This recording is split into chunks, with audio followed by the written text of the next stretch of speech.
Hey everyone. So in this video, we're going to talk a little bit more about the what part of the three-part, what have I been given, who am I to give it to, how am I to give it. And I figured to do this when we were at the GDI not Fusion event, the board retreat. One of the things that was really helpful that came out of the group discussion around that was we spent some time talking about, okay, so this big picture idea of the stuff, the materials that we've been given. What do those look like in practice? What like concretely, what might some of those things be? And the group actually came up with I thought a really cool list, and we're going to be posting it here in the text for this video. But Dad and I are just going to go back and forth and name a few of them. We're going to discuss it a little bit because it's really helpful to start taking this out of the abstract and bringing it into the concrete. So we're going to talk a little bit about what some of those are. So for example, I think one of the ones that we named that really was helpful for me was even just the idea of ways of seeing. That sometimes your core personal material can literally come down to just ways of seeing things and then helping others to realize that it's helpful to see things that way. The example that always comes to mind, that immediately came to mind for me in this is my Grandpa John.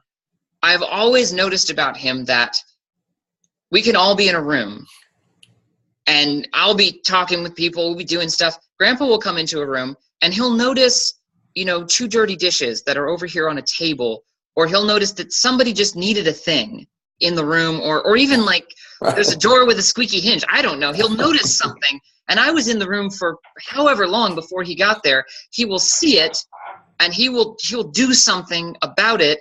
And 9.5 times out of 10, that thing that he does about it is helpful and actually invests into the circumstance, usually in a super quiet way. And that is part of Don Fike's core personal material. I have learned from him through observing that to see things in ways that is not natural to me. That's a way of seeing that he just carries with him. He's cultivated it. It's part of who he is. And we all have those things. We all have, that's a very concrete, practical. For some other people, it's seeing people in a fresh light, or recognizing when people are in certain modes in life or experiencing certain kinds of, there's all these ways of seeing that are unique to us. I mean, Jesus was a fantastic example of ways of seeing things that nobody else was seeing. Yes. That was a unique part of his core personal material. And that to me was so helpful, because that's not something that you would really ever quite, write a book about or do a teaching series about. Right. But it is something that would be really, really darn helpful if we would get more clear about it and more intentional about it, to be able to actually recognize not just this is a little thing that irritates me when people don't do it, but hey, it's a way of seeing that God has given me and I'm intentional about it. And, when I'm interacting with a young buck who doesn't get this might actually be something that I might want to overtly tell him or show him or help distill for him that, hey, life goes a little better when we respect and honor others in this way, or whatever. That's one that really stuck out for me. As I'm listening to your illustration about my dad, which I totally agree with, and just they were, the family was here for Thanksgiving this last weekend, and we had this. I just saw that thing happening again. There were various very practical things that in the short time we've been in our new apartment that we're identifying. Dad's like, yeah, well, that's not why we can, and he had a way of seeing a challenge that we had with an airflow duct vent that flows right on the place where Charlene sits on the couch and makes her cold. And I'm kind of stymied. I don't even know how to see it. And he's like, well, that's not that big a deal. I'm actually looking at it. That could be. And so just his way of thinking about it opened up a sense of possibility of this can be solved. And this is a very practical thing that will make a difference for how Charlene literally experiences sitting in her main spot that she sits in our living room every day. And it's just because of his way of seeing that. But part of the point I'm also hearing what you're saying is, I will never be Don Fike. I mean, that's very obvious by now. And yet, if I can allow his way of seeing to influence me, then there's value for me in that. And of course, from his perspective, the question is, what do I do with what I've been given? This is a matter of stewardship. the way I see is something that I must steward versus, oh, that's just the way I am. And you can kind of hear him saying that, can't you? Mm-hmm. Absolutely. So again, each of us feels that way about the way we see life. Right. That's just the way I see things. Yeah. So what was one from that list from that conversation that struck you or stood out to you? Yeah. The issue of core values. That again, part of my stuff, part of your stuff, part of each of our stuff is our particular set of values, core values, and of course, going back to DDQ language, of course, we work a lot on these kind of things, identifying that each of us carry a particular prioritized set of values that reflect us in a particular way, and we've even come to use the term, the concept of trunk values.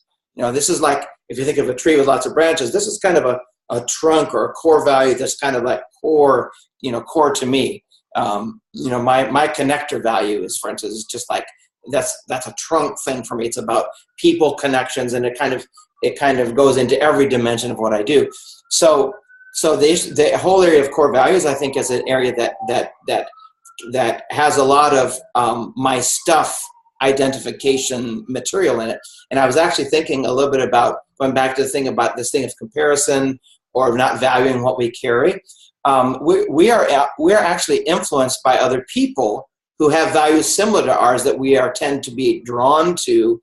And in our own formation and preparation and training process, God will often cause our lives to rub shoulders with or come alongside people who maybe carry a similar kind of value that are further down the pike and in some particular way that actually can help activate and refine and cultivate that thing in our own life. But then there's this tendency to say, well, then it's not original with me, so it must not be like, I don't know why that would be anything that I should steward. It's so, for instance, there's a lot of the kind of things that I do that were even kind of things we're talking about here today that have to do with finishing well and developmental ways of thinking and valuing the processes God has. And I got a lot of activation and even language and categories from Bobby Clinton in this area. And a lot of that's, I absorbed it. It became part of how I see life and how I see and tools and categories that I use. And then other people have been influenced that I interact with. So I'm thinking particularly right now, for instance, of Wendy Good, who has a similar kind of wiring to my own and has a very similar sense of call to come alongside people and unleash and empower people. And then also Karen Bontrager, both Karen and Wendy, and Karen also, of course, has emerged in this stage of her life as a very effective coach and unleasher of people and resourcing teams and so forth. They do things very similar to what I do, and some of what happened, some of the way that came about in their life happened through time at Three Hills, where we worked at close quarters, in the GDI world for many years in both cases. And I know from conversations with Wendy, for instance, that it would be easy to say, is this really some particular aspect of this? Is this really my core material? Because it's kind of like your core material, but then I'm thinking, well, it's kind of like Bobby Clinton's core material. I mean, it's like, whose is it? Well, a lot of this goes back to core stuff in the Bible, of course. So it's not unique to any of us. All of that to say that the comparison thing can be so deadly because, in fact, Wendy and Karen have a very unique and distinctive and important set of stuff that they're carrying.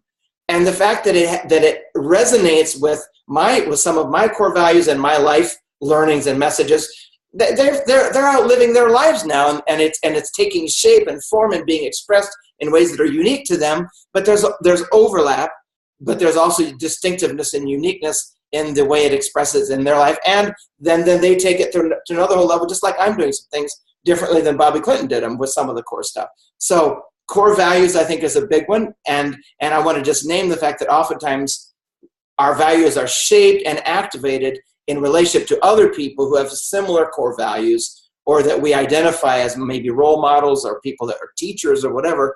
But that doesn't in any way diminish the reality of the fact that core values and those kind of core stuff that we resonate with those people about is actually some of our core stuff. Mm-hmm. Yeah, I think that's really, really good.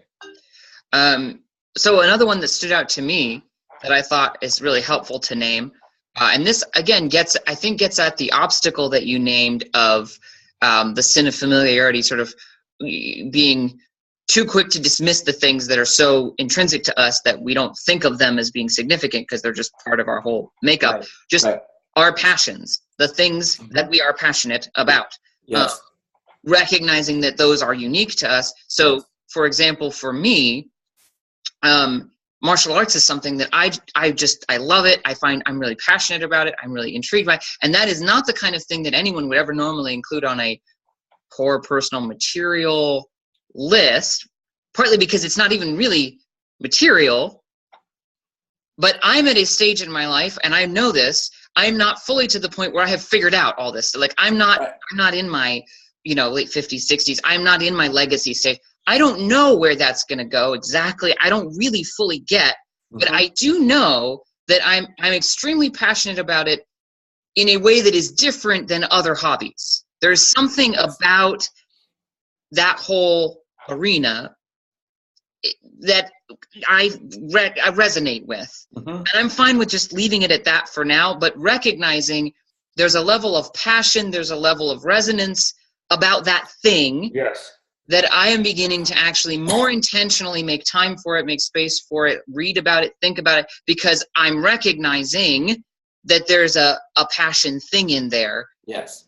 And I think it's helpful to name that, because that becomes naming passions as part of the core personal material general list, I think then gives a lot more permission to start naming things before we have drawn conclusions from Absolutely it. Before we've taken it to the point of, and what this means and what everybody needs to get from this is X. I don't know. But I do know that it is something that I'm really passionate about in a way that is different than a lot of other things that I like and find interesting. I recognize what that feels like. And we all have those things. Yes. And I think we tend to be a little quick to lump them in with other stuff we think is cool, because we can't yet see a way that we could minister to others through an interest in this thing. Right. I don't know.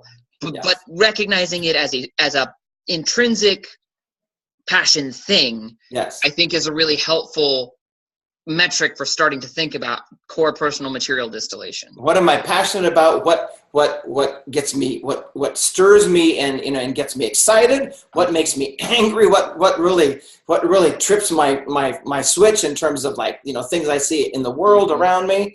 And what am I drawn to that I'm all of those things. There's clues, there's data there. Right. That's the point. I remember early in the process with Diana Gonzalez, as we were interacting on some of these things. She's married, of course, to a guy who has lots of material, and he's like writing books, and he's all about this. So it'd be easy to say, well, as Diana said for years, well, I'm just me. I'm just a mom and a teacher who's just trying to manage a house and keep chaos from consuming us, kind of thing, and make the way she talks. But in the process, like the idea of, how would I say? I had to tread softly and carefully around Diana around this conversation, because if I were to come and just do the frontal approach and say, Diana, so what's your core material? What is your core life message? And you can imagine what she would do with that. But eventually we had this conversation out on the deck one day when she was visiting us, and it was like, Diana, the concept of ranting, which of course what she's done now in her blogs, when she was able to say, this isn't about some kind of, coiffed 5-point outline, refined outline or whatever. What are the things that you want, that you care deeply about, and that you rant about, that you would love to rant about? It's like, oh, I got a long list of things to rant about. The ranting avenue was actually a key for her to begin to identify, and then to be a little more intentional about recognizing there's some things that I care deeply about that would be valuable to other people if I tune into those and maybe share those, interact around those. So forth. One last short one from you. I noticed you said short one. Yes, very, very clever. Just slip that in there. On the real practical level, one of the things on the list is that it will go better for you if concept. And I think that one of the terms, it was hacks, tips and tricks for life kind of thing. Charlene, of course, is full of this kind of thing. And what we're really getting at there is wisdom. It's acquired wisdom in the course of doing life. There's just some things we've learned, some things we've figured out, some things that we understand that we didn't used to understand.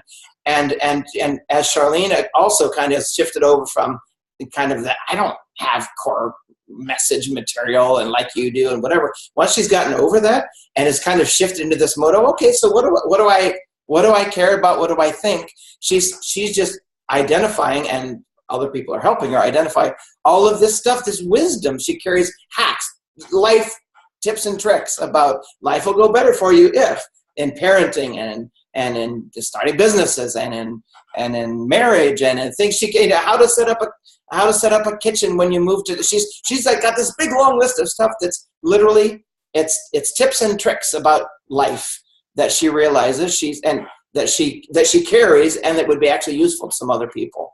And other people are like, when she finally tunes in and does something, other people go, oh, that's so helpful. But it started with her recognizing that's something that's valuable that she needs to steward. So I think, the wisdom, tips and tricks, hacks for life. What have you figured out that you didn't know 10 years ago that you now carry that could be useful to someone else? Yeah. So like I said, we're going to share the list. There's a lot more of these kind of things, but this is the kind of conversation we want to have with the larger community that's gathered now virtually. Help us identify, help us name what is the stuff, what has been entrusted to you that you then are being called now to identify how you're to steward it in your life. What would be other categories, other descriptions, other words, phrases that help us get at that stuff? Looking forward to having that conversation with all of you ongoing here throughout the day. See you soon.